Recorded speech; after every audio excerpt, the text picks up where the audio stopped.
Hi all. Good morning. నేను ఇక్కడ కొన్ని బేసిక్ వార్మప్స్ గురించి చూపించబోతున్నాను. So, the first one is head rotations అనమాట. హెడ్‌ని పైకి, కిందకి అలా ఒక 20 కౌంట్ చేసుకోవాలి. చిన్ అప్, చిన్ డౌన్. స్లోగా బ్యాలెన్స్డ్‌గా చేసుకోవాలి. మన బాడీ అంతా రిలాక్స్డ్ మోడ్‌లో ఉండాలి. ఎక్కడ పట్టేసుకొని అలా లేకుండా బాడీని ఫ్రీగా ఉంచుకొని అలా head up, head down, head up, head down అలా బ్రీతింగ్ తీసుకుంటూ ఇన్‌హేల్, ఎక్స్‌హేల్, ఇన్‌హేల్, ఎక్స్‌హేల్ అలా ప్రాక్టీస్ చేస్తూ ఉండాలి. 20 కౌంట్. నౌ ఇప్పుడు హెడ్‌ని రైట్ సైడ్, లెఫ్ట్ సైడ్ అలా ఒక 10 కౌంట్ చేసుకోవాలి. సో, ఇవి ఏమవుతుందంటే మనం నైట్ అంతా పడుకొని ఉండడం వల్ల మన మెడ కండరాలనేవి all of sudden exercise start చేస్తే అక్కడ నెక్ మజిల్స్ అనేవి హర్ట్ అవుతాయన్నమాట. అక్కడ మెడ కండరాలకి ఎటువంటి ఇబ్బంది కలగకుండా ఉండడం కోసము మనము ఈ నెక్ ఈజ్ ఎక్సర్సైజెస్ అనేవి చేసుకోవాలి first. So, these are all the part of warmups అనమాట. సో, ఇలా నెక్‌ని రైట్ సైడ్, లెఫ్ట్ సైడ్ చేసుకోవాలి. నెక్స్ట్ హెడ్‌ని complete right side and left side bend చేసుకోవాలి. Right side bend, left side bend. ఇదంతా breath తీసుకుంటూ, వదులుతూ ఇన్‌హేల్, ఎక్స్‌హేల్ కంటిన్యూ చేస్తూ చేయాలి. ఇంకా మనము బాడీని ఎక్కడ కూడా పట్టేసుకొని ఉండకూడదనమాట. రిలాక్స్డ్‌గా చేయాలి. Now I'm doing the rotations. హెడ్‌ని రొటేట్ చేస్తున్నాననమాట. సో, ఈ వార్మప్స్ అనేవి ఏదైనా సరే కొన్ని క్లాక్ వైజ్ చేయాలి. కొన్ని యాంటీ క్లాక్ వైజ్ చేయాలి. సో, నేను ఒక రౌండ్ క్లాక్ వైజ్ చేశాను. ఒక రౌండ్ యాంటీ క్లాక్ వైజ్ చేశాను. ఇప్పుడు నేను హ్యాండ్ మూవ్‌మెంట్స్ చేస్తున్నాను. Hand rotations.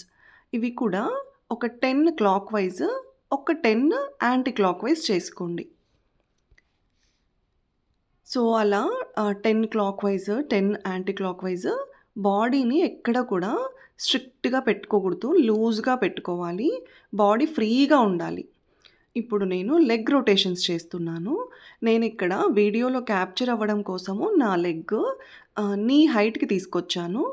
మీరు బిగినర్స్ అయితే ఎవరైనా ఫస్ట్ టైమ్ స్టార్ట్ చేస్తున్నట్లయితే లెగ్ అంత పైకి నీ స్టమక్ దగ్గర వరకు తీసుకొని రావాల్సిన అవసరం లేదు. కొంచెం హైట్ వరకే మీరు ఎంతవరకైతే లేపగలరో అంత లేపి లెగ్‌ని రొటేట్ చేసుకోవాలి. అక్కడ లెగ్ దగ్గర మజిల్స్ అనేవి కొంచెం ఫ్రీ అవ్వాలనమాట. అక్కడ నరాలు, అక్కడ మజిల్స్ పట్టేయకోకుండా మనము ఇలా ఫ్రీగా చేసుకోవాలి బాడీ అంతా ముందు.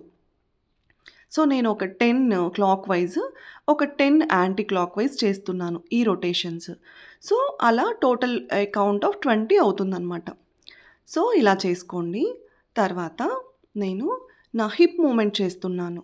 సో, ఏదైనా మనము జంపింగ్ జాక్స్ కానీ, bending, forward bending, downward bending ఇలా చేసేటప్పుడు మనకి నడుము దగ్గర కండరాలు పట్టేసే ఛాన్సెస్ ఉంటాయన్నమాట.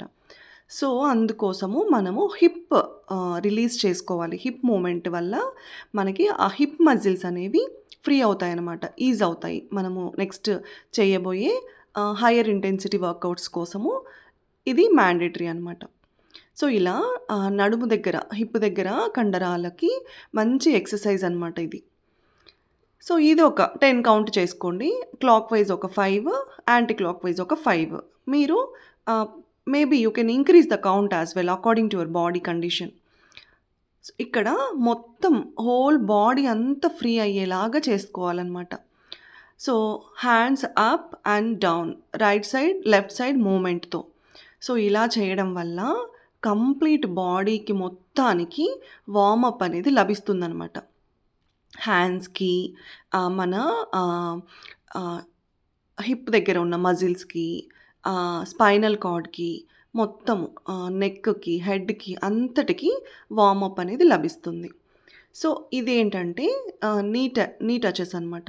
సో, ఇక్కడ మన మోకాలిని మన చేతులు మన చెస్ట్ భాగం దగ్గర పెట్టేసుకొని మోకాలిని మన చేతులకి ఆనించే విధంగా చేసుకోవాలనమాట. సో, ఇవి కూడా ఒక 20 కౌంట్.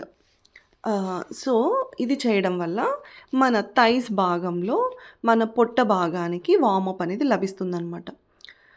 సో, ఇవన్నీ don't do it in a hurry. హరీబరీగా చేయొద్దండి. వార్మప్ అనేది ఎప్పుడైనా పీస్‌ఫుల్‌గా, ప్రశాంతంగా, స్లోగా చేసుకోవాలి. అప్పుడే మన బాడీ నెక్స్ట్ చెయ్యబోయే హైయర్ ఇంటెన్సిటీ వర్కౌట్స్‌కి ప్రిపేర్ అవుతుందనమాట. సో, అలా స్లోగా మన బాడీ వెయిట్ బ్యాలెన్స్ చేసుకుంటూ చేసుకోవాలి. ఇక్కడ బెండింగ్ అనమాట. సైడ్ బెండింగ్స్ వల్ల మనకి కాఫ్ మజిల్స్, హామ్‌స్ట్రింగ్స్ ఇవన్నీ స్ట్రెచ్ అవుతాయనమాట. సో, అవన్నీ స్ట్రెచ్ అవ్వడం వల్ల మనకి కాఫ్ మజిల్స్, కాఫ్ దగ్గర ఆ నరాలు ఇవన్నీ చాలా ఈజీగా మనము నెక్స్ట్ ఈజీగా కంటిన్యూ చేసుకోవచ్చనమాట. నెక్స్ట్ వర్కౌట్స్ కానీ, యోగా ఆసనాస్ కానీ. సో, ఈ సైడ్ బెండింగ్స్ వల్ల ఇంకా మనకి మఫిన్ టాప్స్, అంటే ఇక్కడ సైడ్స్‌లో ఎక్స్‌ట్రా ఫ్యాట్ స్టోరేజ్ ఉంటుంది కదా! సో, అది కూడా రెడ్యూస్ అవుతుందనమాట. సో, ఈ స్ట్రెచ్ కూడా మనం వార్మప్స్‌లో భాగంగా ఇంక్లూడ్ చేసుకోవచ్చు. నెక్స్ట్ లెగ్ మూవ్‌మెంట్స్ అనమాట. Legs right side, left side అలా ఫ్రీగా గాల్లో హ్యాంగ్ అయ్యేలాగా మూవ్‌మెంట్ ఇవ్వాలనమాట.